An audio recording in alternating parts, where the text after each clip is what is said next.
ሸገር 102.1 ሬዲዮ 15 ዓመት ሞላው። እንኳን አደረሰን። እርግጥ የኛና የናንተ ወዳጅነት የቅዳሜ ጨዋታን ወዳጆች ማለቴ ነው ከሸገርም በፊት የትናየት ነው። እንደናንተ ያለ አድማጭ፣ እንደናንተ ያለ ደጋፊ፣ እንደናንተ ያለ ተሳታፊ፣ በአጠቃላይም እንደናንተ ያሉ ወዳጆች ስላሉን እድለኞች ነንና እናመሰግናለን። ዛሬ በዚህ 15 ዓመት ጉዟችን ማስታወሻ የምናቀርባቸው ጨዋታዎች የሬዲዮ ጋዜጠኞች ጨዋታዎች ናቸው። በህይወት የሌሉትን ለማስታወስ ያሉትን ለማሞገስ እናንተ በከፈታችሁት መንገድ በዘረጋችሁት ድልድይ እየተወላከፍንም እየወደቅንም እየተነሳንም ቢሆን እኛም እዚህ ደርሰናል ብለን ለማመስገንም አስበናል። የተከበራችሁ አድማጮቻችን የዛሬው ጨዋታ የሬዲዮ ትዝታ ነው።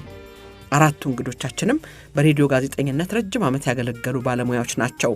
የግል ትዝታቸውንም ሆነ በወቅቱ የነበሩ ጋዜጠኞችን እያስታወሱ ያጫወቱንን ከሙዚቃ ጋር አስማምተን በሁለት ክፍል ግብዣ አሰናድተናል።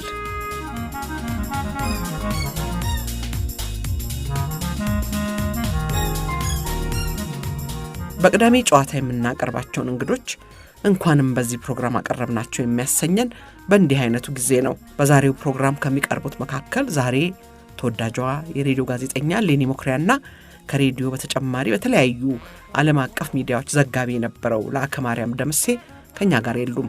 ትዝታቸው፣ ዕውቀታቸው ከኛ ጋር በመቅረቱ ትልቅ ክብር ይሰማናል። ሌኒና ለአከ ላደረጋችሁልን ሁሉ ባለውለታዎች ነን። አድማጮቻችን የቅዳሜ ጨዋታ የእንግዳ ዝግጅት እንሆ። ከኛ ጋር የረፍት ጊዜያችሁን ስለምታሳልፉም እጅግ ደስ ይለናል። ሸገር 102.1 የእናንተ ሬዲዮ።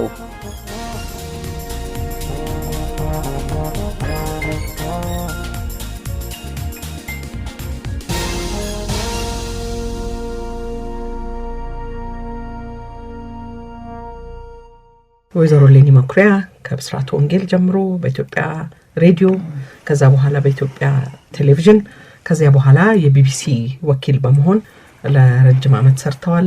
አቶ ለአከ ማርያም ደምሴ በብስራት ወንጌል ለአጭር ጊዜ በኢትዮጵያ ሬዲዮ ከዚያ በኋላ በፕሬስና በዜና ወኪልነት ለቪኦኤ የሬዲዮ ኮረስፖንዳንትነት ቪኦኤ እንግሊሽ ሰርቪስ፣ ቢቢሲ፣ ሬዲዮ ፍራንስ ኢንተርናሽናል፣ መጨረሻ ቻናል አፍሪካ ሰርቻለሁ። አቶ ንጉሴ አክሊሉ በአቀማመጣቸው ነው አድማጮቻችን አሁን ደግሞ ማስተዋወቀው። አቶ ንጉሴ አክሊሉ በፕሬስ ከዚያ በኋላ ደግሞ በኢትዮጵያ ሬዲዮ በመቀጠልም ደግሞ በብሔራዊ ሎተሪ የህዝብ ግንኙነት ከዚያም በኋላ በቪኦኤ እንደዚሁ ዘጋቢነት ሰርተዋል። በመቀጠል አቶ መለስካቸው አማሃ በብስራት ወንጌል በወጣትነት ለአጭር ጊዜ በኢትዮጵያ ሬዲዮ ከዛ በኋላ በኢትዮጵያ ቡና ኮርፖሬሽን በህዝብ ግንኙነት ከዚያም በኋላ በተለያዩ የግል ጋዜጦች ላይ አሌፍ መጽሔትና ጋዜጣ፣ በአዲስ ዜና እንደገና ደግሞ አሁን በቪኦኤ በዜና ዘጋቢነት ይሰራሉ። ከዚህ በኋላ አንቱታውን አቆምና ወደ አንተ ገባለሁ። ለራሳችሁ የሩ መጽሔት አዘጋጅ ነበር። ላካስቀምጥ ባለው ነበር ጋዜጠኛ አንቱ አይባልም አንቺ ሁላችሁንም አመሰግናችኋለሁ በጣም ዛሬ ወደዚህ አክብራችሁን ስለመጣችሁ።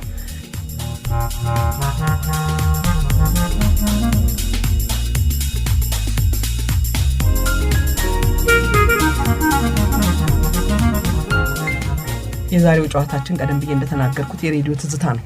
ስለዚህ የፕሬሱን ተወት እናደርግና ወደ ሬዲዮ እናተኩራለን። እንደው መጀመሪያ ከሬዲዮ ጋር በአድማጭነት የተዋወቃችሁበትን ፕሮግራም ወይንም ድምጽ ወይንም ሬዲዮ ጣቢያ ታስታውሳላችሁ? ሌኒ ካንቺ ልጀምር።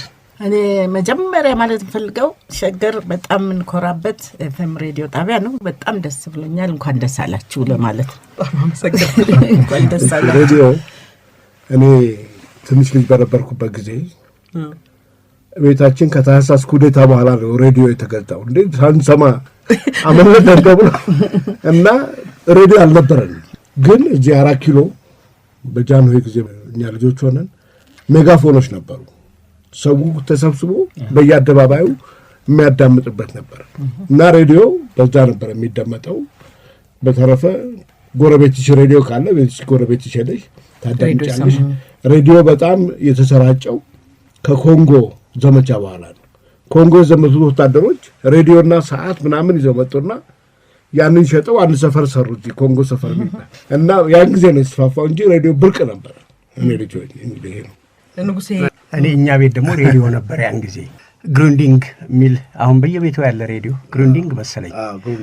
እንደው እሱ ነገር ታሪካዊ ነው። ሸገር አግኝቶ እንደ ታሪክ ቢያስቀምጠው አሁን እኛም ቤትም አለ እና ትዝ የሚለኝ ሬዲዮ ሳዳምጥ አንድ ቀን ቅዳሜ ቀን ነው መንግስቱ ለማ እንግሊዝ ሀገር ሆነው ይሆን አላውቅም፣ መልእክት ለአባታቸው ያስተላልፋሉ።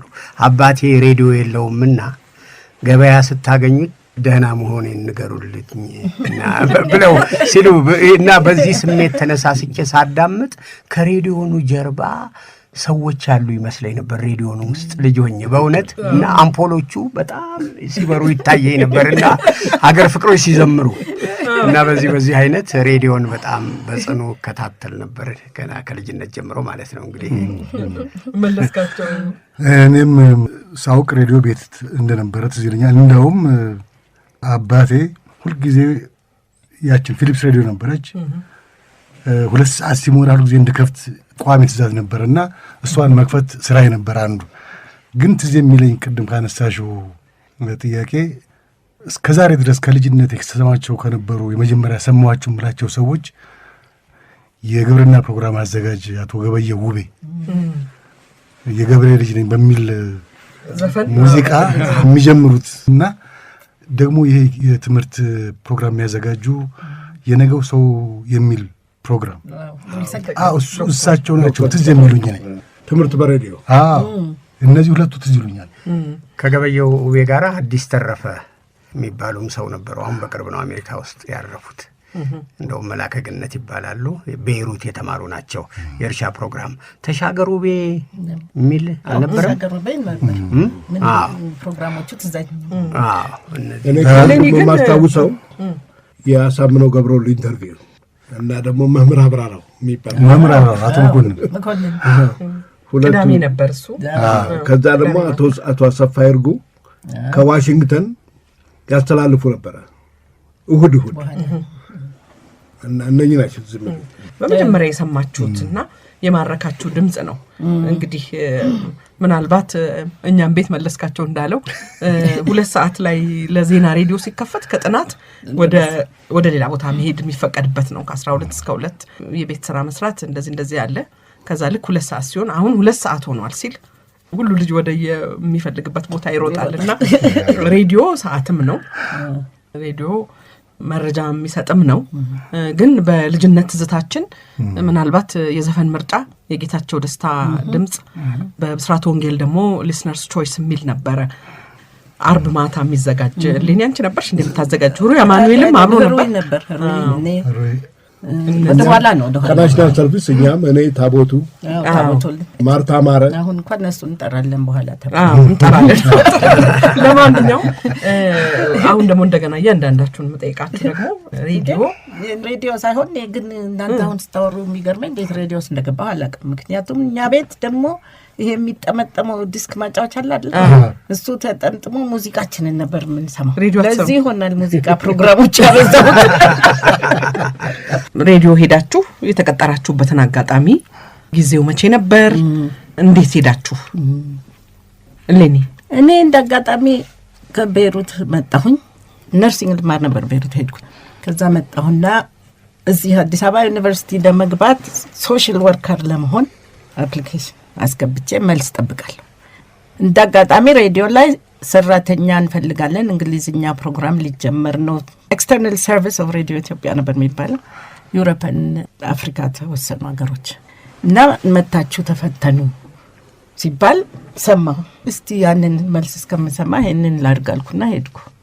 በእንግሊዝኛ ነበረ። እንግሊዝኛ ሳነብ ጊዜ በጣም ተደስተው ወዲያው ቀጠሩኝ። ኮሌጅ ቀረ ማለት ነው። ተማርኩ፣ እዛው ቀረ።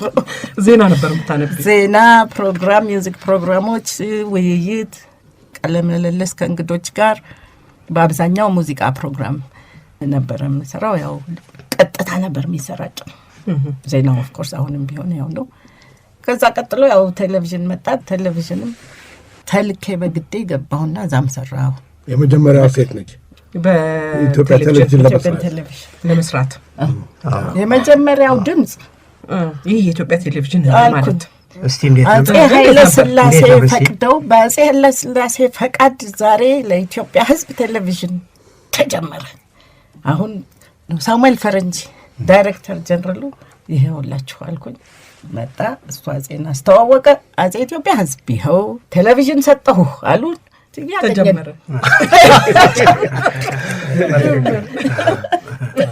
ላከሳ እኔ ከአሜሪካ እንደመጣሁ እዚህ ዩኒቨርሲቲ ሰራ ነበር አይዲአር ኢንስቲትዩት ኦፍ ዴቨሎፕመንት ሪሰርች እና የመጀመሪያው ኤምፕሎይ ነኝ እዛ ኢንስቲትዩት ኦፍ ዴቨሎፕመንት ሪሰርች በረዳት ሪሰርቸርነት ከፕሮፌሰር አስመሮም ለገሰ ጋር የአርባናይዜሽን ኦፍ አዲስ አበባ ጥናት ነበረ። እዛ ውስጥ የኔ ሮል ስትሪት ካልቸር የሚለውን ማጥናት ነበረ እና ያ አለቀና ተመልሼ ወደ አሜሪካ መሄድ ነበረብኝ። ግን አብዮት መጣና 66 ነው። በጣም የሚጥም ሁኔታ በቃ በየቀኑ አዳዲስ ነገር ምናምን እና ኤክሳይትመንት ወረቀቱ በየአይነቱ ይበተናል። አዳ ወረዳ ሶሲዮ ኢኮኖሚክ ስተዲ የሚባል ሪሰርች ውስጥ የዳታ ኮሌክሽን ሱፐርቫይዘር ነው የተቀጠርኩ እዛው አይዲአር የአርባናይዜሽኑ ሲያልቅ ተቀጠርኩና ያን ጊዜ ሰው ሁሉ የፈለገውን ይጽፋል። ደርግ ሲመጣ እንግዲህ ሰው አበባ ይዞ ነው የተቀበለው በጂፕ ሲሄድ እና ፍሪ ፕሬስ ነበረ ለተወሰነ ጊዜ ሁሉ የፈለገውን አይነት አስተያየት ይሰጣል፣ ይጽፋል፣ ይላል። ያን ነጻነት በነበረበት ሰዓት ኢትዮጵያን ሄራልድ ላይ ሬዲዮ ኢትዮጵያ እንግሊዝ ሰርቪስ መስራት የምትፈልጉ አፕላይ አድርጉት ብሎ ማስታወቂያ ወጣና ተፈተንን። ኤሴ ጻፍን። እንደገና ደግሞ ቮይሳችን በስቱዲዮ ውስጥ ተፈተነ። የፈተነኝ ታቦቱና ሉል ሰገድ ኩምሳ እነሱ ነበሩ እና ደግሞ የጽሁፍ ፈተና አቶ ተስፋዬ ታደሰ ነበረ የሬዲዮ መምሪያ ኃላፊ። እነሱ ኢንተርቪው ያደረጉን እና ከዛ በኋላ እኔና እንግዳ ወርቅ ተቀጠርን። በዛ ነው እንግዲህ እንደዚህ ነው መጀመሪያ የጀመርኩት። ፕሮግራም ምን ነበር ስትጀምር? መጀመሪያ ስጀምር በሪፖርተርነት በአናውንሰርነት እና በኋላ ደግሞ በፕሮዲውሰርነት ነበር የምሰራው። ታስታውሰዋለህ? መጀመሪያ የሰራሁት እንዳጋጣሚ አንጎላ ነጻነት ተቃርባ ለሶስት ተከፋፍለው ዮናስ ሳቪምቢ፣ አውጎስቲኖ ኔቶ እና ሆልደን ሮቤርቶ የሚባሉ ነበር። የሶስቱ ቡድን ነበር እና ኦኤዩ ለሁለት ተከፍሎ ነበር። በዛን ሰዓት ትልቅ ትንንቅ ነበረ፣ በቃ ሊፈርስ ነበር እና በዛ ወቅት የተለያዩትን ግሩፖች ሄዶ ኢንተርቪው ማድረግና ሪፖርት ማድረግ ነበረ ስራዬ። አሁን የፕሬዚዳንቱን ዶስ ሳንቶስን ሎፖሎ ናሲሜንቶ የሚባለውን ደግሞ ፕራይም ሚኒስትሩን እነሱን ኢንተርቪው በማድረግ ነው ስራ የጀመርኩት። ግሩም ነው። ንጉሴሳ የኔ እንግዲህ ያው ከቤተ ክህነቱ ከቅኔው ከዜማው ጋር ነው የሚያያዘው። የቅኔ ዜማውን ትምህርት ከተማርኩ በኋላ የአንደኛ ደረጃ ትምህርቴን ዳግማዊ ምኒልክ መታሰቢያ ቤት ስማር የትምህርት ቤቱ ጋዜጠኛ ነበርኩ። በ1961 የዳግማዊ ምኒልክ መታሰቢያ ቤት የራሱ የሬዲዮ ፕሮግራም ነበረው ከቤተ ክህነት ጋር የተያያዘ። ድሮ ታስታውሱ እንደሆነ ጠዋት ስብከት ይሰጥ ነበር በሬዲዮና ያንን የስብከት ፕሮግራም ለዛ ለድርጅቱ እየሰራሁ ቆየሁ። ከዛ እንግዲህ ድምጽህ ጥሩ ነው ሲሉኝ ኮከበ ጽባህም ሁለተኛ ደረጃ ትምህርት እየተማርኩ የቤተ ክህነት ሰዎችን ጽሁፎች በማንበብ አባቴም ማስታወቂያ ሚኒስቴር ይሰሩ ስለነበር እሳቸው በተለይ በሁዳዴ በበዓላት ቀን ልዩ ልዩ አርቲክሎችን ያቀርቡ ስለነበር እነዛን በማንበብ ያው ተስቤ ዜና አገልግሎት ነው የገባሁት። ዜና አገልግሎት ገብቼ ብዙ ጊዜ አባከንኩ።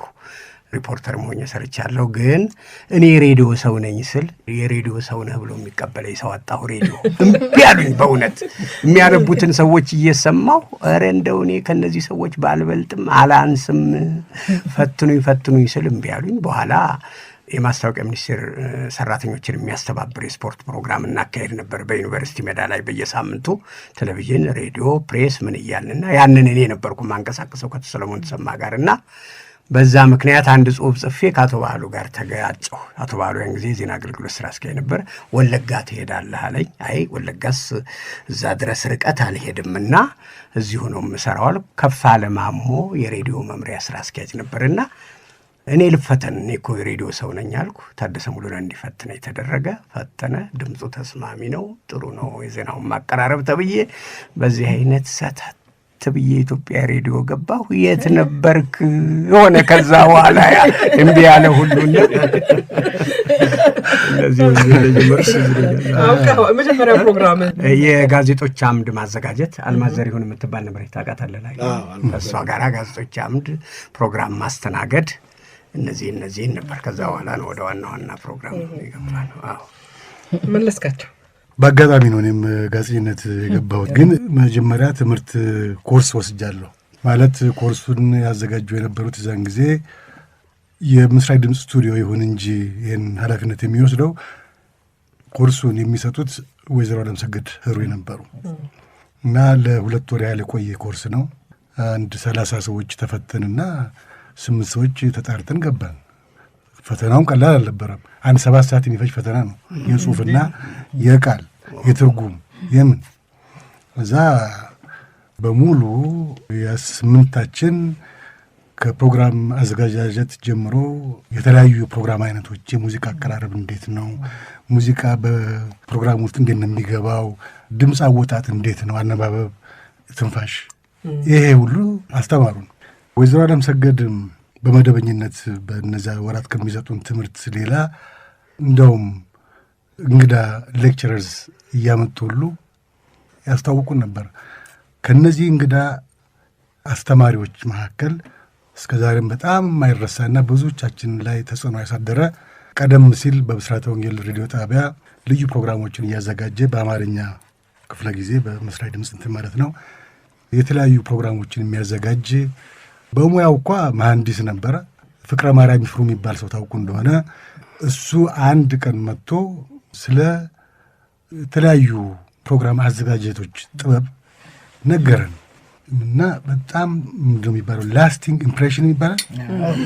አስለከፈን እንደሚባለው እንደዚያ ያለ እንትና እና አሁን እሱ የሚያቀርባቸው የተለያዩ ፕሮግራሞች አሉ ማይረሱኝ እስካሁን ድረስ በግጥም ቢባል አሁን እንደሚሰራው በጣም ዘመናዊ በሆነ የተለያዩ አስተያየቶችን ሰባስቦ በአንድ ርዕሰ ጉዳይ ላይ የተለያዩ ኤክስፐርቲዝ ያላቸውን ሰዎች እያነጋገሩ ፕሮግራም መስራትን አሁን የማይረሳኝ ስለ አፖሎ 11 አፖሎ 11 ሰምተሽዋል እንጂ አፖሎ 11 የሚባል የመጀመሪያው ጨረቃ ላይ ሰው ይዞ የወጣው መንኮራኩር ስለሱ ሰርቶ ከመንገድ ለማኝ ወይም የኔቢጤ ነው የምንለው ሃምብለን ፖላይት እስከ ትላልቅ ፕሮፌሰሮች ድረስ ያሉ ሰዎችን አነጋግሮ ያቀረበው ፕሮግራም በምንም አይነት እስከዛሬ ድረስ እንደዚህ ያለ ፕሮግራም ሲቀርብ አይቻለው እና እንደዚህ ያለ ማስተማሪ አጋጥሞን ወደዛ ነው የገባሁት። ከዛ በኋላ ወደ ጋዜጠኝነት እንደዚህ ነው የገባሁት። መጀመሪያ የሰራውን መለስካቸው?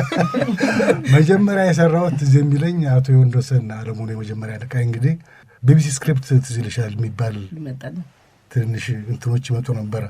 በእነሱ ላይ አንድ ታውቃላችሁን የሚል ፕሮግራም ነበርና ያ ታውቃላችሁን የሚል ፕሮግራም ተሰጥቶኝ እሷን ተርጉሜ እንዳቀረብኩት እዚህ ይለኛል። መጀመሪያ እሷ ናት።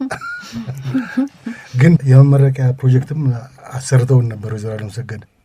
ያን ፕሮጀክት ሰራ የመጀመሪያ ስራዬ በምን ነበረ? በአንበሳ አውቶቡስ ላይ ነበር የሰራሁት። ውሃ ክፍል፣ መብራት ኃይል፣ ስልክ እነዚህ ናቸው። እና ዋና ስራ አስኪያጁን አናገርኩ። አቶ ወርቅነህ አብርሃም ወርቅነህ ነበሩ። እሳቸውን አናገርኳቸው። ትልቅ ፕሮግራም ሆኖ ተላለፈ። አሁን ወደ ታሪክ እንሂድ ደግሞ እስቲ። እንግዲህ በኢትዮጵያ ሬዲዮ ተጀመረ የሚባለው በጣሊያን ኩባንያ ተቋቋመ የሬዲዮ ስርጭት ይባላል። እንግዲህ ታሪኩም ብዙ እንደዚህ ተጠናክሮ የሚገኝበት መንገድ የለም። እንደው ፈልግ ያጣው እንደገና ጣሊያን ወደ ኢትዮጵያ በሚመጣበት ጊዜ ያ ኩባንያ የሰራውን ተረከበውና በጣሊያን ጊዜም የሬዲዮ ስርጭት ነበረ። በኋላ ነጻነት ከተመለሰ በኋላ በ1941 እንደ አውሮፓውያን አቆጣጠር መሆኑ ነው። ይህን ወደ አማርኛ መመለስ ያስፈልጋል። የአጭር ሞገድ ስርጭት በአዲስ አበባ በአስመራና በሐረር ተካሄደ። ከዛ በኋላ እንግዲህ ሌላ ሬዲዮ ጣቢያ ተቋቋመ የሚባለው ወርልድ ፌዴሬሽን ኦፍ ሉተራን ቸርችስ ያቋቋመው የብስራተ ወንጌል ሬዲዮ ጣቢያ የሚባለው ሬዲዮ ቮይስ ኦፍ ዘ ጎስፐል በተቋቋመ ጊዜ እንግዲህ 2 አማራጮች ተገኙ። ግን ቅድም ለአከም አንስተው ነበረ ፒያሳ ላይ 4 ኪሎ ላይ ሰውም ሬዲዮ መኖር ራሱ ቤት ውስጥ ሬዲዮ መኖር ትልቅ ነገር ነበር። እርግጥ ያም ራሱ ለህዝቡ እንዲዳረስ ተብሎ ሬዲዮ በየአደባባዮች ላይ ይተላለፍ እንደነበረ የሀገር ፍቅር ሙዚቀኞች በቀጥታ ሬዲዮ ጣቢያ ሄደው የቀጥታ ስርጭት ነው እንጂ እንደዚህ የተቀረጸ የሚተላለፍ ነገር እንዳልነበረ ይነገራልና እስቲ የእያንዳንዳችሁን የምታውቁትን በታሪክ በኩል ትዝታ ደግሞ እናንሳ ብዬ ነው። ላከ አሁን እንግዲህ በደንብ አስቀምጠሽዋል። ማስ ኮሚኒኬሽን ኢን ኢትዮጵያ የሚል መጽሐፍ አለ፣ ዩኒቨርሲቲ ላይብራሪ አለ።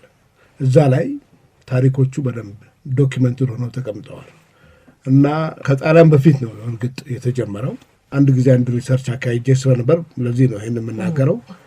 ጣሊያን ሲመጣ ለማፍረስ ሞክረው ነበር። የኛ ለቀው ሲሄዱ የኢትዮጵያ ጃንሆይ ሲሄዱ እንዳይጠቀምበት ሞክረው ነበር። በኋላ ግን በደንብ አድርጎ ይሄ አሁን እዚህ አቡነ ጴጥሮስ ያለውን ስቱዲዮ ጣሊያን ነው የገነባው። እዛ ውስጥ አቶ ከበደ ሚካኤል ይሰሩ ነበር በጣሊያን ጊዜ እና ይሄ ኢንትረስቲንግ ነገር ነው። ግን ከአርዕስቴ ልውጣና አንድ ጊዜ ስቱዲዮ ውስጥ ላስተላልፍ ቀርቤ ሬዲዮ ኢትዮጵያ እንትኑ ይቋረጣል። ስልክ ከደርግ ጽሕፈት ቤት ከየክፍለ ሀገሩ የደርግ አባሎች ሁሉ ይደውላሉ። 20 ደቂቃ ጸጥ ብሎ ያ ምን እንደሆነ ታውቂያለሽ? አይጦቹ ይበጥሱታል ገመድ እና ሬዲዮ ጣቢያው የጣሊያን ጊዜ ነው እና እዚሁ ላይ ጨዋታ ያነሳዋልና ላይ ከእንዳለው እንግዲህ አንጋፋ ጋዜጠኞች ነበሩ። ጥሩነህ ማሞ አለ፣ ቴክኒሽያኑ ኪሮስ ወልደ ሚካኤል አለ። ሲያጫውቱ ስቱዲዮ ክፍት እንደነበረ ነው። ጣራ እንኳ ከላይ እንዳልነበረው ዝናብ ሁሉ ይጥል እንደነበረ ቅድም መዓዛ እንዳልሽው ከሀገር ፍቅር እየመጡ እዛው ቁጭ ብለው ላይቭ መሰንቆና ክራራቸውን ይዘው ይጫወቱ እንደነበር ነው።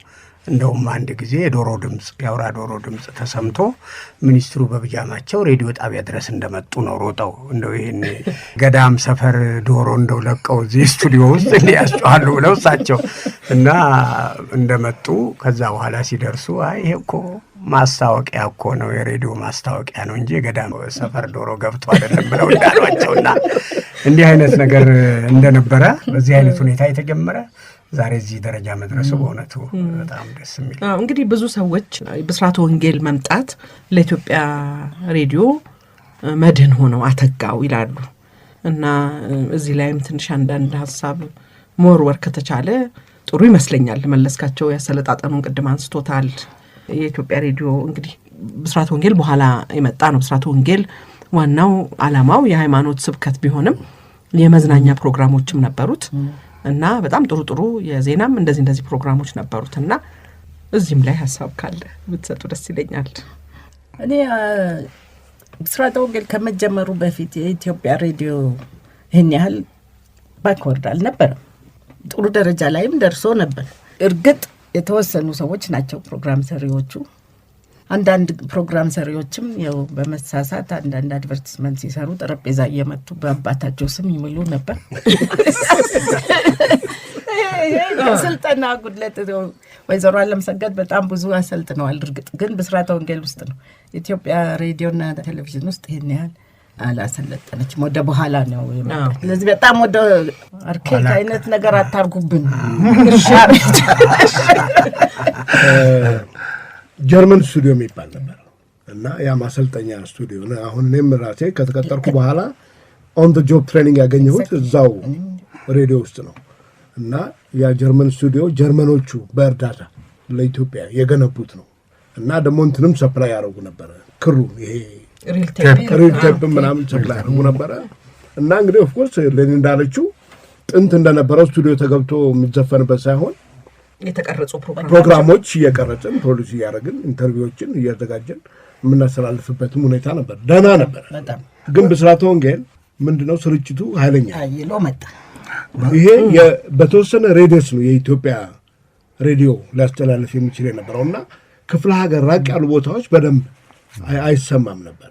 ካልተሳሳትኩ በስተቀር ብስራተ ወንጌል አጃመሩም በጣም ሰፊ ነው። ሌላው ይቅርና ቢያንስ 14 ቋንቋዎች ያስተላልፍ ነበር በመላው ዓለም አማርኛን ጨምሮ ስለዚህ የስቱዲዮዎቹ ራሱ አሰራር በጣም ዘመናዊ ነበር። አሁንም አለ። የሚመጡት ሰዎች ባለሙያዎች ነበሩ ያለ ጥርጥር በሙሉ እና አሜሪካኖች አሉ፣ እንግሊዞች አሉ፣ ኖርዌጂንስ አሉ፣ ስዊዲሽ አለ። ቅድም እንዳልኳችሁ ደግሞ ኢትዮጵያውያንም አሉ። እነ ማርቆስ አለምሰገድም ፕሮግራም ወይዘሮ አለምሰገድ ሩይ በፈረንሳይኛ በእንግሊዝኛ ይተላለፍ የነበረ እና እንዳሉት ፎቶግራፎች አግኝቼ ነው። በፊት ብስራት ወንጌል የነበሩ ሰዎች ናቸው። ዶክተር አማኑኤል ናቸው ባለቤታቸው ናቸው ይመሰለኝ። እና ሁለቱን ግን አላውቃቸውም። የህሩይ አባት ኤግዛክት። እነዚህ እንግዲህ ተጠናክሮ መጀመሩ እና ደግሞ ብዙ አቅም የነበረው መሆኑ አያጠራጥርም። በዚህ ምክንያት እንዳልሽውም በጠቅላላ ለሬዲዮ ስርጭትም ሆነ በሬዲዮ ጋዜጠኝነት ለነበረው አቅም መገንባት ብዙ አስተዋጽኦ ሳያደርግ የቀረ አይመስለኝም። ፍክክርም መንፈሱ የፍክር መንፈስም ተነስቷል። ቀደም እንዳልኳቸው አሁን እንደዚህ እንደ እናቶ ፍቅረ ማርያም የመሰሉ አዘጋጆች እነ ስዩም ወልዴ ነበሩ። እዛ ዘውዱ ታደሰ ነው ቅድም ስሙ የጠፋኝ።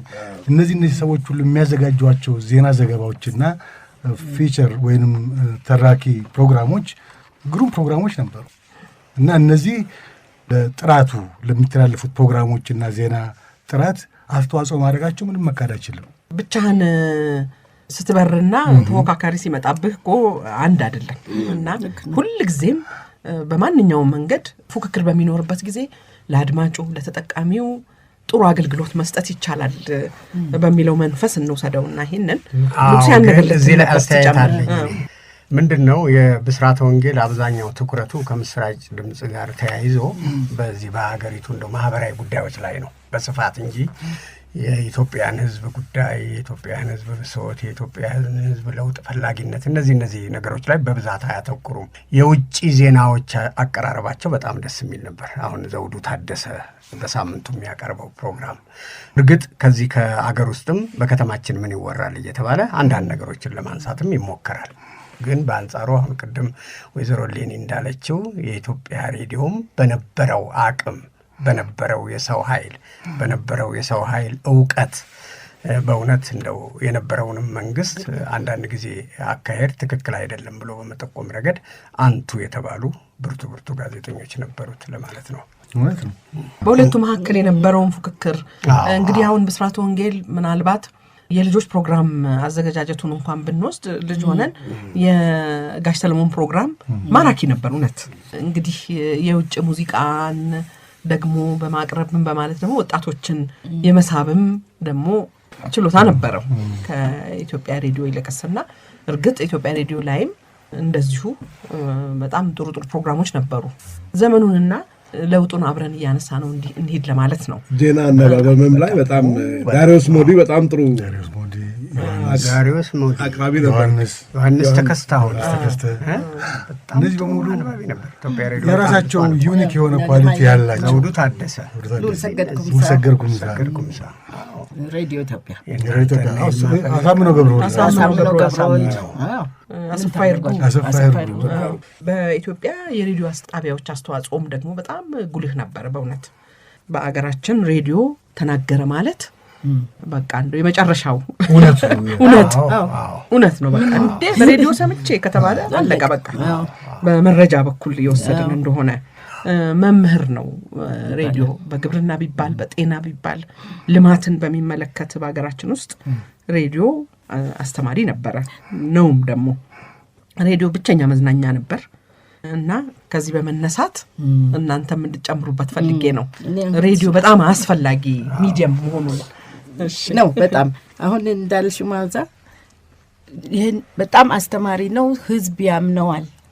ስለዚህ በዚህ የተነሳ ያጋጠመኝን ላወራ አንድ ፕሮግራም ላይ እንዲሁ ካሁን በፊት ማንስቷል። በእንግሊዝኛ ነበር ለነገሩ እንግሊዝ ፕሮግራም ላይ ነው።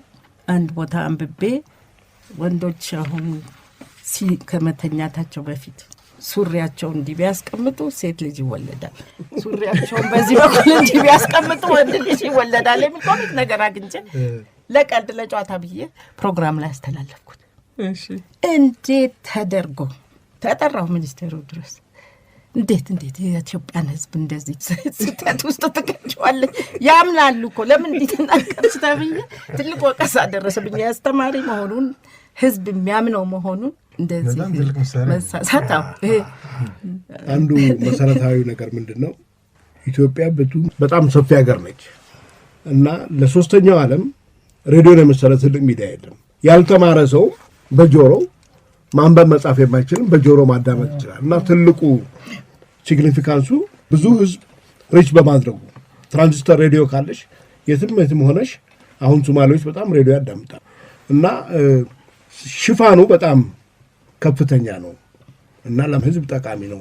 እኔ ዜና አነብ ነበር ኢትዮጵያ ሬዲዮ በተለይ ቅዳሜ እና ትዝ የሚለኝ አንድ ጊዜ አልካሴልዘር የሚል መድኃኒት ሆድ ሸዋ የሚያደርግ እሱን ማስታወቂያ ሰራሁና 60 ሰከንድ የሚሄድ ነው። በሰከንድ 2 ብር 120 ብር እኔ ብልት ያችን ገንዘብ ማስታወቂያው አንድ ቀን አየር ላይ ዋለች። በሁለተኛው ቀን እንዳይተላለፍ ተብሎ ተከለከለ። ለምን? ንጉሴ ዜና አንባቢ ነው አሁን እንዳልሽው ነው እና ያ ማስታወቂያ ባይሰራ የንጉሴም ዜና ትክክል አይደለም ሊባል ነውና ተብሎ አቁም እንደተባለ ሙልጌታ መንግስቱ የሚባል ነበር የማስታወቂያ ክፍል ረጅም እሱ እንዳስቆመኝ ትዝ ይለኛልና ይታመናል። ሬዲዮ ተቀባይነት አለው በጊዜው። አሁን ብዙዎች ዜና የሚያነቡ ሰዎች ማስታወቂያም ሲያነቡ እንሰማለን እና ማስታወቂያውና ዜናውም ሌላው ጋር ወደፊት ታነሲው ይሆናል። ከዚሁ ጋር ተያይዞ ደግሞ ያነባበቡም እንደው ማስታወቂያውም ዜናውም መግለጫውም ሀተታውም ኮንቲኒዩቲውም ሁሉም አንድ አይነት ስታይል እያለው እንደው ምን ስልጠናም ያለ አይመስልም በአገሩ ላይ አንዳንድ ጊዜ እንመለስበታለን። መለስካቸው ቅድም በተለይ አቶ ላከ ጥሩ አድርጎ ገልጾታል። ሬዲዮን የሚያክል መገናኛ በእንደኛ ባሉ ሀገሮች ውስጥ የለም ማለት ይቻላል። ማለት በጣም ኃይለኛ ነው። አንድም የኛ ማህበረሰብ አሁንም ቢሆን እንኳ እንግዲህ የዚህ የትምህርት ደረጃው ተሻሽሏል እኮ ብለን ብናስብ መሀይማን የሉም አይባልም። እንደዛ እኳ ብናስብ በባህላችን አሁንም ማንበብ ገና አልለመድንም እና ብንሰማ ነው ስንፍናም ጭምር ነው። እንግዲህ ብንሰማ ነው ደስ የሚለን፣ ብንሰማ ነው የበለጠ ትኩረት ሰጥተን ለጉዳዩ ወደ ውስጥ የምናስገባውና የምናላምጠው። ስለዚህ በዚህ ባህላችን ምክንያት ይሄ የሬዲዮ ሚዲየም ወይንም የሬዲዮ መገናኛ የብዙሃን መገናኛ በጣም አስፈላጊና ብርቱ ነው ለማለት ነው የፈለኩት እና ብርቱነቱን መረዳትም የግድ ያስፈልጋል። እንደገና ደግሞ አለፍ እንበል እንደዚህ ወደ ትዝታው ለመሄድ በየዘመናችሁ የነበሩትን ዝነኞች እንዲሁ አለፍ ብላችሁ አንስታችሁታል። ግን አሁንም ብናነሳቸው ደስ ይለኛል። እንደው ለምሳሌ ሰለሞን ተሰማን ማንሳት ጥሩ ይመስለኛል። ሁለገብ የሆነ ሰው ነበር። መምሪያ አብራራውን የሚያቅሰው ካለ ምን አይነት ሰው ነበሩ? እንግዲህ ለሁሉ ነገር መልስ የሚሰጡ አይነት ሰው ነበሩ። ሬዲዮ ላይ የዘፈን ምርጫ የሚያቀርቡ የነበሩ። በዜና በኩል አሳምነው ገብረወልድ ተነስቷል። እንግዲህ በአሰፋ ይርጉን ከዚህ ከአብዮቱ ጋራ በተለይ አንዳንድ ጊዜ ሚዲያ ላይ መስራት ከባድ ነው በጣም። በዚህ በኩል ማየት እንችላለን። ሬዲዮ ቅድም ለአካንስተህ ነበረ የቅስቀሳ መሳሪያም ነው እና እዚህም ላይ ሀሳብ እየሰጣችሁ ሰዎችንም እያነሳን ብንሄድ ጥሩ ነው። ጠረጴዛ በአባቷ የማለችው የመጀመሪያዋ ሴት ጋዜጠኛ ሮማን ወርቅ ካሳሁን እና በጣም ጎበዝ ሰው ነበረች። ማንም ሴት ባልነበረበት ዘመን በሬዲዮ ጣቢያ ውስጥ በጋዜጣ ሙያ ውስጥ የነበረች ሰው ናት። በጣም ማደንቃት ሰው ነበረች። ከዛ ኦፍኮርስ ብዙ መጣን። ነታቦቱ እና ለምሰገድ ህሩይ አሰገደች በርታ በጣም ጎበዝ ሰው የነበረች ጋዜጠኛ። ኋላም የአማርኛ ክፍል ኃላፊ ሆና ነበር። አልማዝ ደጀኔ ደበበሸቱ ባለቤት፣ ሁሉም ግሩም ፕሮግራም በአማርኛ የሚያቀርቡ ነበሩ። ጥሩ ነህ ማሞ ነው የአድማጮች ምርጫ ቅድም ስሙ የጠፋባችሁ እኔ ትዛለኝ። አሁን በጣም ጎበዝ ጥሩ አበራ ማሞም በኋላ ጥሩ ነህ ማሞ ሻውል ማሞ ብዙ ዘመን ሰርተዋል። እና ታደሰ ሙሉነህ አሁን በቅርቡ ያጣ ነው ጎበዝ ጋዜጠኛ ነበር። በተለይ የሬዲዮ የመግዣ መሳሪያ ነው ህዝብን የፕሮፓጋንዳ የመግዣ መሳሪያ ፕሮፓጋንዳ የማስተዳደሪያ በለው እና ትልቅ ኢፌክት ነበረው። አሁን ለምሳሌ ደርግ በአዋጅ ነው ብዙ ጊዜ ለውጦችን ሲያካሄድ የነበረው። የተለያዩ አዋጆች ሲታወጁ አሰፋ ያርጉ ድምጻቸው በጣም ዲስቲንክት እና እሳቸው ሲናገሩ ሬዲዮ መኪና የሚነዳ መኪናን አቁሞ ያዳምጣል።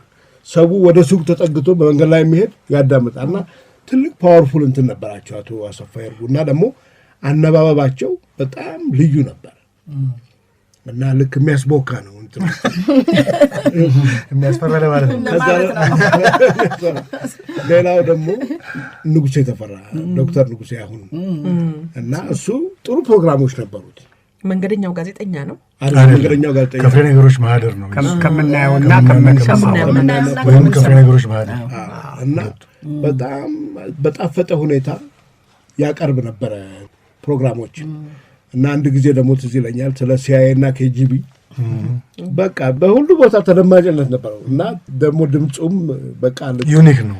ዩኒክ የተለየ የራሱ እና እንግዲህ ከሚሉኝ አጻጻፉም የተለየ ነው። አሁን ኮካኮላና የአይሁድ ዘር ያልደረሰበት ሀገር የለም ብሎ ሲጀምር የግድ ታዳምጠዋል። የረሳ ነው ይቅርታና አሁን ልክ ነው። አመት 2 አመት ሊሆነው ይችላል ካረፈ ሳሙኤል ፈረንጂ በጣም ጎበዝ ጋዜጠኛ ነበር። በኋላም ትልቅ ደረጃ ደርሶ ነበር። ያው ወጥቶ ቀረ።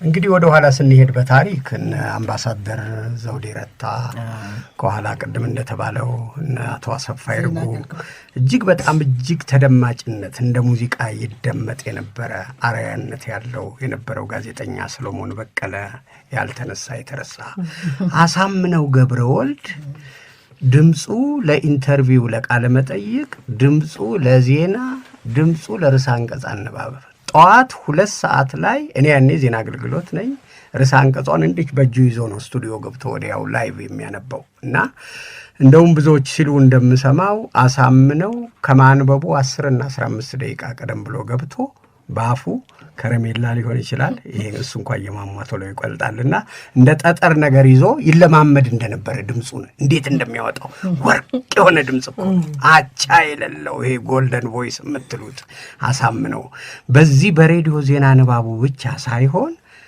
በውይይት መሪነቱ ታላላቅ ውይይቶች በወክማ በመንፈሳዊ ኮሌጅ በእነዚህ ቦታዎች ሲካሄዱ አሳምነው ከቁመና ከመልክ ጋር እንደው በእውነት ከዚህ የሚወጣው ድምፁ ከድፍረት ጋር ግን ምን ይላሉ አንዳንዶች አሁን አሳምነው መወያየት መልካም የሚል ፕሮግራም አለው የመንግስት ባለስልጣኖችን እያቀረበ ያወያያል።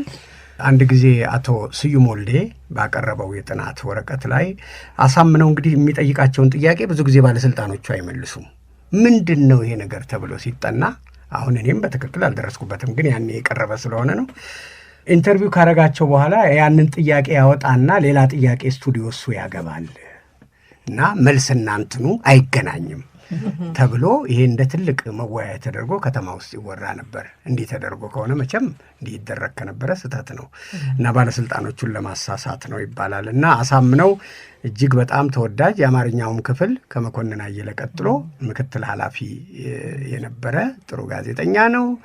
ከዛ እንግዲህ ከነሱ ጋር ያው አብረው ቅድም የተነሱት ወይዘሮ ሮማን ወርቅ ካሳሁን በዚህ በቤተሰብ ፕሮግራም እንደገና እጅጉ ከምሲ የሚባሉ ጥሩ ብርቱ ጋዜጠኞች እነ ይልማ ፈለቀ እንደተባለው እነ ልዑል ሰገድ ኩምሳ እነዚህ በጣም ጥሩ ድምጽ የነበራቸው አሰገደች ይበርታ ራሷ ከአልማዝ ደጀኔ ጋር የቤተሰብን ፕሮግራም ያቀርቡ የነበሩ እንዴት ተወዳጆች ሙዚቃ ሬዲዮ እንደው ሙዚቃ መሆኑን ሊያሳዩ የሚችሉ እኛ እስከደረስንበት ትውልድ ድረስ በእንዲህ አይነት ሁኔታ ብዙ ጋዜጠኞች እንደው አልፈዋልና ተወዳጆች ናቸው።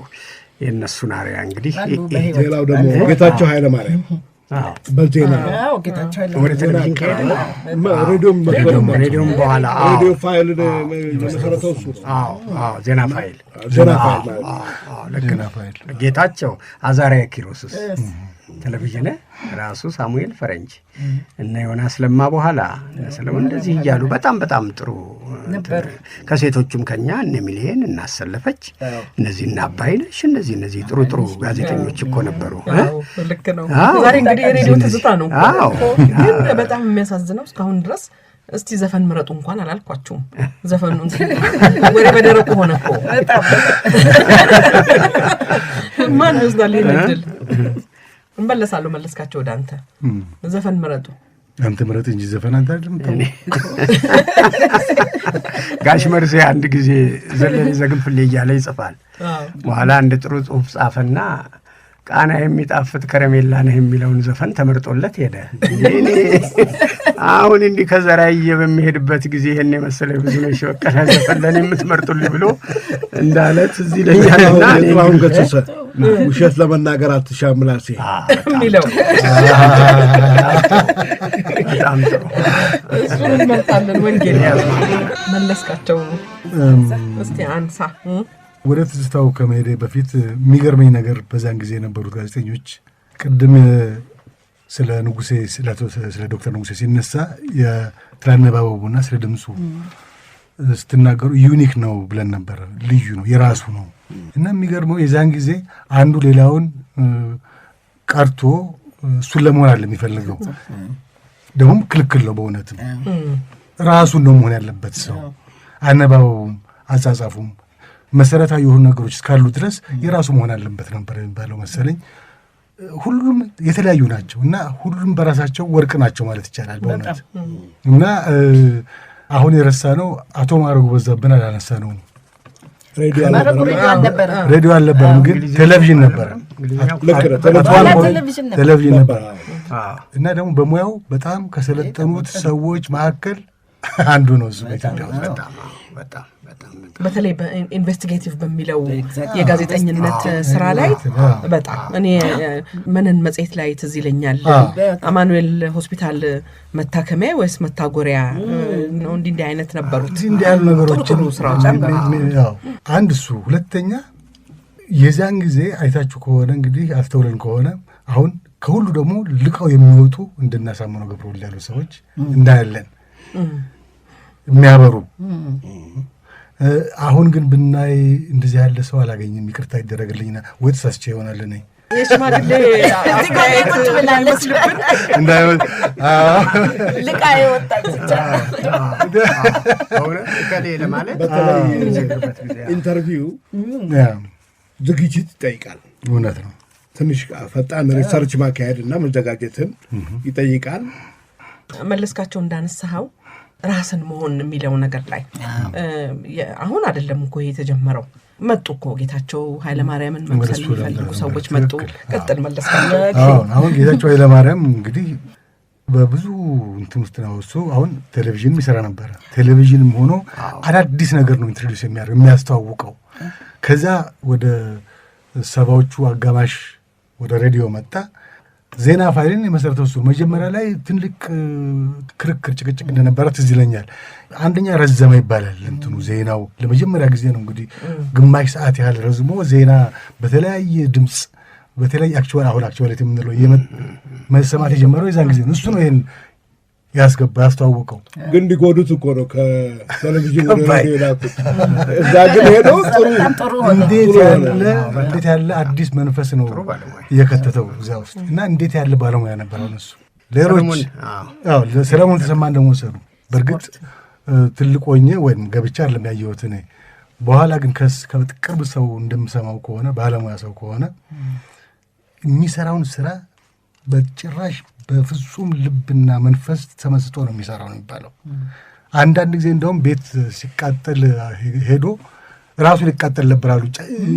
ድምፅ ለማግኘት የእሳቱን ድምፅ ለመቅረጻው እሱን ሁሉ ለማድረግ የነበረው ዲቮሽን ትጋትና ፍቅር በጣም ጥልቅ ነበር ነው የሚባለው። አቶ ወንዶሰንም ጥሩ ድምፅ አለው። ግሩም ድምፅ ነው ያለው። በጣም ግሩም ድምፅ ነው ያለው። የወንዶሰን አለሙ የመጀመሪያ አለቃዬ ነው። እኔ ቅድም ነግሬሻለሁ። ሰለሞን ላይ ግን ሰለሞን ተሰማ ለምስራች ድምፅ ይሰራል።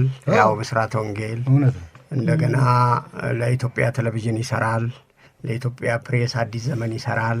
ሁለገብ በዛ ላይ ደግሞ በየዓመቱ የሚወጡ መጽሔቶችን አርቲስቶችን ምስሎች የያዙ መጽሔቶችን ያዘጋጃል። እጅግ በጣም እጅግ ጎበዝ። ከዚህ ውጪ ደግሞ ሰለሞን የዜማም የግጥምም ደራሲ ነው። እነዚህ አሁን ቀጠሮ ይከበር፣ የእናቱ ለታዋ፣ የጥላሁን ብዙ ዘፈኖች ሰለሞን ተሰማ እጅግ በጣም እጅግ ሁለገብ የሆነ ጋዜጠኛ የነበረ ለሙያው ሟች ጥቂት ለሙያቸው ይሞታሉ ከሚባሉ ጋዜጠኞች አንዱ ነበር ሰለሞን። እና ትጋቱም እንደዚህ ነበር የሚታየው። ምክለከው በጣም ግልጽ ነው፣ የሚጨበጥ ነገር ነው ያለው እሱ። በጣም እውነት ነው። አሁን አንድ ጊዜ አበበ ቢቂላ ከቶኪዮ ሲመጣ ይመስለኛል የሰራው አንድ ፕሮግራም አለ። እኔ የሰማሁት ቅርብ ጊዜ ነው እና እዛ ላይ የአበበ ቢቂላን እናት ያነጋግራል። እንደው በልጅነቱ እንዴት ነበር? ሞገደኛ ነበር? እንዲህ ነበር? ምን ይበላ ነበር?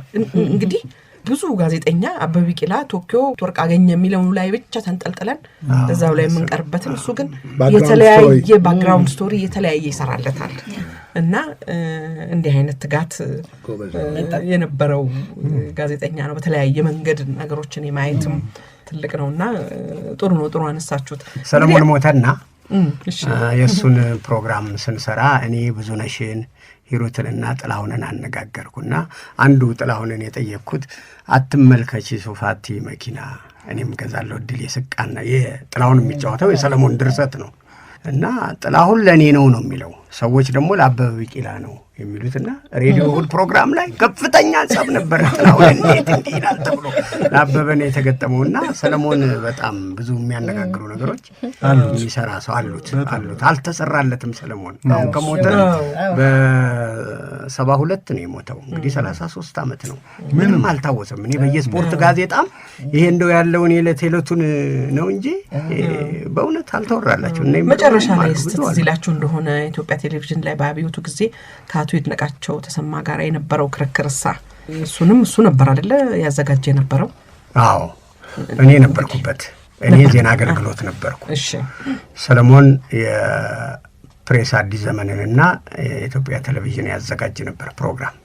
እንግዲህ በሁለቱ መካከል በተጫዋቾች አሰላለፍ በ10ኛው አፍሪካ ዋንጫ በ68 በተካሄደው በዛ ምክንያት ነው ግጭት ተፈጥሮ ያው ሰለሞንም ከሳቸው ጋር ተጋጨ። ከዛ ከፕሮግራሙ እንዲወጣ የተደረገው እና እነ ሰለሞን ነጋ ወልደ ስላሴ አንድ እንትን ይዘው አቶ ይድነቃቸውን ያው እሳቸው ደግሞ ለብቻቸው ሆነው ከፍተኛ መንጥር የውይይት ክበብ የሚባል ሁሉ በአቶ ይድነቃቸው ላይ ይጽፍ ነበርና እሳቸውም እዛ በሬዲዮም እየቀረቡ መልስ ይሰጡ ነበር። ከሰለሞንም ጋር በዚህ ምክንያት አለመግባባት ተነሳ።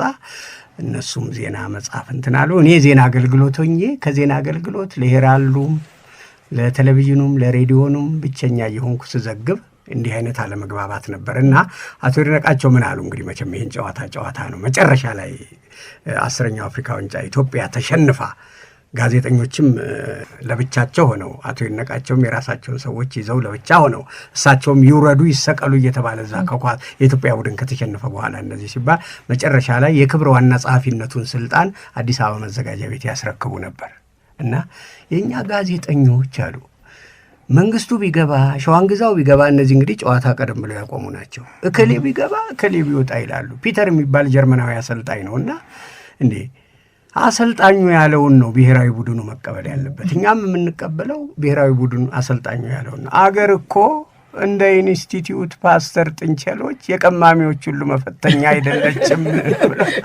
ብለው ዋና ጸሐፊነታቸውን ስልጣን አስረከበው እና የሰለሞን ውለታ ከባድ ነው። ይህን ስለማስታውስ ነው ስለነበርኩ አለመግባባቶች ነው። እንግዲህ ሚዲያ በየዘመኑ በተለያየ ነገር ውስጥ ያልፋል። ሬዲዮ የታሳስ ግርግር የሚባለውን የታሳስ መፈንቅለ መንግስት፣ የ66 አብዮት፣ ከዛም በኋላ የግንቦትን መፈንቅለ መንግስት ሙከራ፣ የኢህአዴግን መግባት እንዲህ እያለ አስተናግዷል። ከዚህ ውስጥ የምታስታውሱት ነገር አለ? እኔ 83 ትዝ ይለኛል። የግንቦቱ ሬዲዮ እያዳመጥኩ ነበር። ጠዋት ማለት ማክሰኞ ኢህአዴግ ገባ ማክሰኞ መሰለኝ ግንቦት 20 እና ሬዲዮ እያዳመጥኩ ማዳምጠው ማን ነበረ? ፕሮፌሰር መስፍን ወልደ ማርያም ውይይት ያካሄዱ ነበረ። ከመቅጽበት የእሳቸው ድምፅ ጠፋና ያ ሁልጊዜ የምንሰማው በየዓመቱ ይነገር ነበረ። የትግርኛ አነጋገር ድምፀት ያለው ይገባና ጀግናው የኢህአዴግ ሰራዊት የኢትዮጵያ ሬዲዮ ጣቢያን ለሰፊው ህዝብ ተቆጣጥሮታል ሲል ደረሱ እንዳሉ ግንቦት ቀስ ብሎ ደግሞ አሁን መርካቶን እየተጠጋን ነው ሲል ሰማሁኝ። እስኪመጡ ልጠብቃል።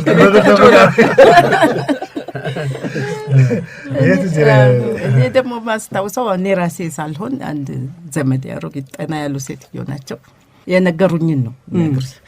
በደርግ ሲመጣ ነው ድሮን የለመድኩት ለጸሎት እንነሳ ሲል ነበር። አሁን መጣብኝና የታባካ እንደ መሳሪያ ይንሻለሁ ገለሃለሁ እያለ የሚፎክርብኝ መጣብኝ። ምን ይሻላል? ሬዲዮ አልሰማም ካሁን ወዲያ ነው። አሮጊት እንዳግስቴ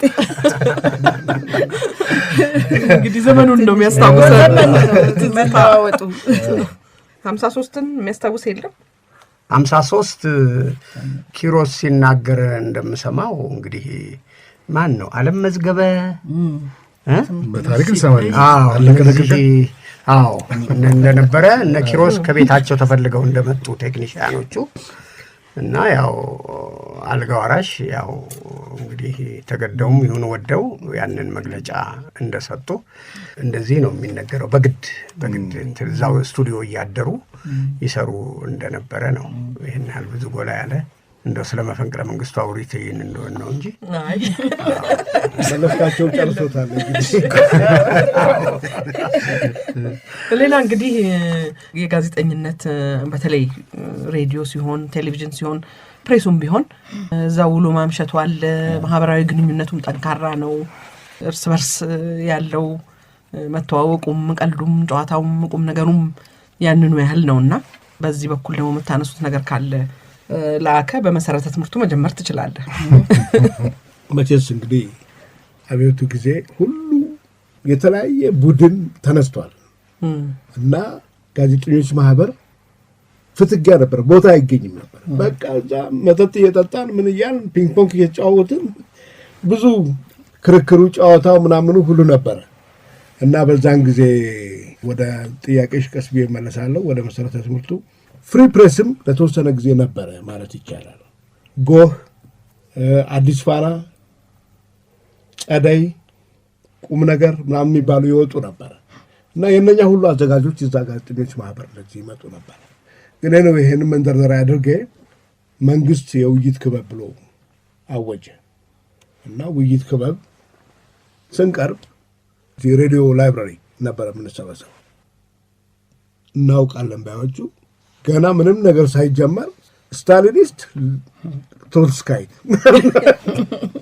ምናምን ማለት አመጡ። በኋላ እኔ ምን አልኩኝ እንግዲህ መማማር ካለብን መጀመሪያ ከሬዲዮ ጣቢያ መሀይምነትን ማጥፋት አለብን። ብዙ እነኚህ እና አልጀዋር የሚባል ትዝ ይለኛል። የአፋርኛ እንትኖች ዘፋኞች፣ የሶማሌኛ ዘፋኞች ማንበብ መጻፍ አይችሉም። ሌሎችም ደግሞ የጽዳት ሰራተኞች ምናምን መስሪያ ቤት ውስጥ ብዙ እንትን ነበሩ እና ውይይት ክበብ ሁሉም ነው የሚሰበሰቡ ማንም እንደ ማንኛውም መስሪያ ቤት እና ስለዚህ መጀመሪያ መሀይምነትን ከሬዲዮ እናጥ እና እኔ አይ ቮለንቲር በምሳ ሰዓት ሁልጊዜ ለማስተማር ቮለንቲር አደርጋለሁ። ሌላ ማን ያደርጋል? አበራ ለማና ወንድሙ ነጋሽ ቮለንቲር አደረጉ እና ከዛ በኋላ በምሳ ሰዓት እነሱን ማስተማር ጀመርን። በ3 ወር ውስጥ ማንበብና መጻፍ ቻልን። አሁን ማንበብና መጻፍ ከቻልን በኋላ ውይይት ክበብ የሚቀርበው ማቴሪያል ሚሚዮግራፍ ተደርጎ አስቀድሞ ሁሉም ደርሶት አንብቦት እንወያይ። እኔ ይሄ ነበር አፕሮቹ። ግን ማቴሪያል ብዙ አይሰራም። እንደው መጋጨትስ አሁን ፕሮግራም ሰርቶ በፕሮግራም መጋጨት እግረ መንገዴን እንግዲህ ደግሞ አንዳንዶቻችሁ የለቀቃችሁበትን ምክንያት እያስረዳችሁ ጨዋታን የሚያነሳው ምንድን ነበሩ የሚያጋጩት ነገሮች? እኔ እንኳን የዛን ጊዜ በተለይ አቶ ተስፋዬ ታደሰ አሜሪካን ሀገር ጆርናሊዝም ተምሮ የመጣ ነበረ እና ኤድ ባንክ ሲሰራ ደርግ ከዛ አንስቶ ሬዲዮ ሾመው እና አስተማሪያችን ነበር።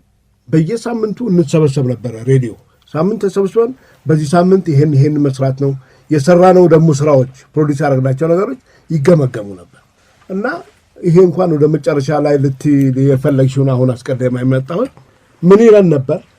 አንድ ፕሮግራም ዝም ብላችሁ በችኮላ ከመጣል መጀመሪያ የሰራችሁትን ስራ ፕሮዲስ ያደረጋችሁትን ፕሮግራም ለጓደኞቻችሁ አሳዩ፣ ተራረሙ እርስ በርሳችሁ። ምክንያቱም ሬዲዮ በጣም ፓወርፉል መሳሪያ ነው። አንድ ስህተት ነገር ቢተላለፍ በሬዲዮ በሚሊዮኖች የሚቆጠሩ ህዝቦች ናቸው የሚሳሳቱት እና ይለን ነበር። ለተወሰነ ጊዜ እንግዲህ ሃርሞኒ ነበረ እና ጥሩ ነበር ብዬ ነው የምገምተው። ትልቁ ችግር ሬዲዮ በነበርንበት ጊዜ የፖለቲካ ድርጅቶች ሽኩቻ ነበር። በእውነት ለመናገር ጋዜጠኛው እርስ በርሱ እንደው አንዳንዱ የጎሪጥ የሚታይበት በእውነት እኔ እንደው የትም መሀል ላይ ቆምኩ ስለሆነ ሁሉን ነገር መናገር ደስ ይለኛል እና እንዲህ አይነቶቹ ነገሮች ሁሉ ለፕሮግራም ለዝግጅት መዳከም ሁሉ አስተዋጽኦ እንደነበራቸው ካለቆችም መካከል የተወሰኑትን እንደሚያቀርቡ የተወሰኑትን እንደሚያርቁና በዛ የፖለቲካ ሽኩቻ ምክንያት ብዙዎች የሚፈልጉትን ያህል የሙያ ስራ ለመስራት እንዳልቻሉ ነው እኔ እንደው በወቅቱ ልገነዘብ የምችለው።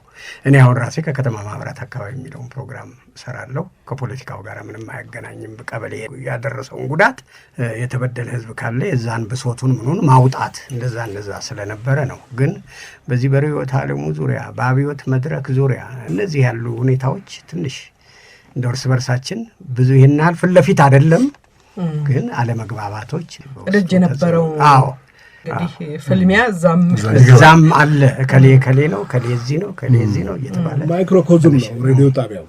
እውነት ነው። ሁሉም ድርጅቶች እዛ ውስጥ ኢንቮልቭድ ነበሩ፣ ሰዎች ነበሯቸው እና በቃ ውይይት ክበብ የነበረ ፍጭት። ጋዜጠኞች ማህበር በእውነቱ በጣም ላይቭሊ ነበረ። እንትና ነበረ ፕሬዚዳንታችን አቶ ተስፋዬ ታደሰ እና የተለያዩ ተናጋሪዎች በርዕዮተ ዓለሙም የሚያስረዱን ከተለያየ አቋም ያላቸውን ሁሉ እየጋበዘው እዛ ጋዜጠኞች ማህበር ማብራሪያ ይሰጡን ነበረ። ብዙ ውይይት፣ ክርክር ምናምን ይካሄድ ነበር። እንግዲህ ንጉሴ አስታውስ እንደሆነ ይሄ በአብዮቱ ጊዜ ነው። ሀፓ መይሶን ጫት ሰደድ እንደዚህ የሚለው ሁሉ እንግዲህ በዛ ነበረ። እንዴ በቃላት አሸነፈ ወዛደርነት ለምን እንዲህ አልክ? ይሄ ነው እንኳን አደረሳችሁ ካለ እንዲህ ማን ነው የሚያደርስ? እንኳን ደረስ ነው እንዲህ አይነት እንትኖች ያን ካለ አንተ ከዚህኛው ወገን የሚባል አለ። የታሰረ ልጅ አውቃለሁ ብቻ የተነሳ አሸነፈን። እንዲህ አይነት መልካም ብዙ ጥሩ ስራዎች ተሰርተዋል። አልፎ ደግሞ እነዚህ እንግዲህ ተከስተዋል። የንጉሱ ዘመን ሬዲዮ ዘመን አለ። ከዛ በኋላ ደግሞ በአብዮቱ ጊዜ ደግሞ ዘፈን ማሰማትም የተከለከለበት ጊዜ ነበር። ንጉሱ በእሑድ ፕሮግራም ላይ እንኳን እንግዲህ ከቆየ በኋላ የመሳሪያ ብቻ ዘፈኖች የሚቀርቡበት ዘመን ነበረ። ከዛ በኋላ ነው ዘፈን እንደገና የፍቅር ዘፈን እየተፈቀደው። እንዲህ አይነት ትዝታዎችም አሉ ለማለት ነው። እንደውም ንጉሴ ለማርያም የሚባል ጋዜጠኛ ነበር፣ ታስታውሱታላችሁ። ሄዴ ነው ዘመቻ ያለው እና እሱ በተከለከለበት ወቅት ብርሃነ መስቀል እርምጃ በተገደለ ጊዜ ንጉሴ ቂም ይዞ እንታረቅ ያ ልጅነት በጊዜያቱ የሚሉት የተከለከሉ ዘፈኖች አውጥቶ ያንን ዘፈኖች አስኬደ ተብሎ እንደውም ሰውየው በተገደለበት ቦታ ሁሉ ይገደል የሚል ውሳኔ ተሰጥቶ የለም ልጅና ጅል ስለሆነ ነው ይሄን ስህተት የሰራው ተብሎ ምህረት እንዲደረግለት ተደርጓል። እና በዛ ወቅት እንግዲህ ዘፈን ስለተከለከለ እንደ ብርቅ ታየ። ለምን እንዲህ አረግ? ምን ማለት ነው ቂም ይዞ እንታረቅ? ምን ማለት ነው ያ ልጅነት በጊዜያቱ የሚል እንዲህ አይነት ትርጉምና ዘፈን ማስኬድ በጣም ችግር ነበርና ሁኔታ ነው። እንግሊዝኛ ፕሮግራም በሚመለከት ሊስነርስ ቾይስ ነበረ እና ሊስነርስ ቾይስ እንዲቀር ተደረገ። ከዛ በኋላ ሰብስቲቱት ምን አደረግን? ሚውዚክ ፍሮም አዘርላንድ የሚል ፕሮግራም ጀምረን የቻይኒዙም የምን መለስካቸው ምን ልትል ነው? ለማለት የፈለግኩት ቅድም እንግዲህ ያነሳሽው በስራ አካባቢ የጋዜጠኞች እና የአለቆችም ግንኙነት በሚል ነገር ነው ያነሳሽው መሰለኝ። እኔ የነበረኝ ኤክስፔሪየንስ ቅድም እንደውም ስናወራ ነበረ ከነ ላከ ጋራ የመጀመሪያ አለቃ የምለው እንግዲህ አቶ የወንዶሰን ሲናገር ወደፊት ነው፣ ምንም የሚደብቀው ነገር የለም ስራ ከሆነ እና ጥሩ ስራ ካልሰራሽ ያው ልክሽን ነው የሚነግርሽ። አሁን ይህን ሰራሁ ብለን የምታመጣው እዛ ውሰደው እኔ ሙዚቃ ከትበታለሁ ይልሻል። እና ደግሞ ጥሩ ስራ ከሰራ ይጨብጣል መጥቶ ይሄ ነው ቀጥልበት ይላል። እንዲህ ያሉ አለቆችም ነበሩ ማለት ነው። ሰለሞን ደረሳ አንዱ እንዲህ ነበር፣ እንደዚህ ነበር። ዝናቡም መጣ ካስትሮም ቀረ። እኔና ወንደሰን ካስትሮ ሊጎበኙ ሲመጡ ላይቭ እንትን ልናስተላልፍ አየር መንገድ ተጠይቆልን ኤርፖርት ገባን። ከዛ ብለ ቢጠበቁ አይመጡም። ካስትሮ ቢጠበቁ የአራተኛዋ አሜሪካ ቤት ጊዜ ንጉሴ ዝናቡም መጣ ካስትሮም ቀረ እና ኮሚክ ነው። አቶ ወንደሰን ተጫዋችም ነው። በጣም ግሩም የሳምንቱን ነገሮች እያጠቃለለ ከእሑድ እስከ እሑድ እያለም እኮ ራሱም ገብቶ ፕሮግራም ይሰራል። ብስራተ ወንጌልም የአድማጮች እያለ ደብዳቤዎችን እያደረገ ፕሮዳክሽን በተመለከተ በተለይ ታደሰንና ታደሰ ሙሉንና የወንደሰን አለሙን የሚያክል አላየሁም ነው በኩል። በጣም ፕሮዳክሽን ላይ በጣም ጥሩ ነበሩ። ፕሮዳክሽን ላይ ትራንክርተ ወርቁ ተገኘ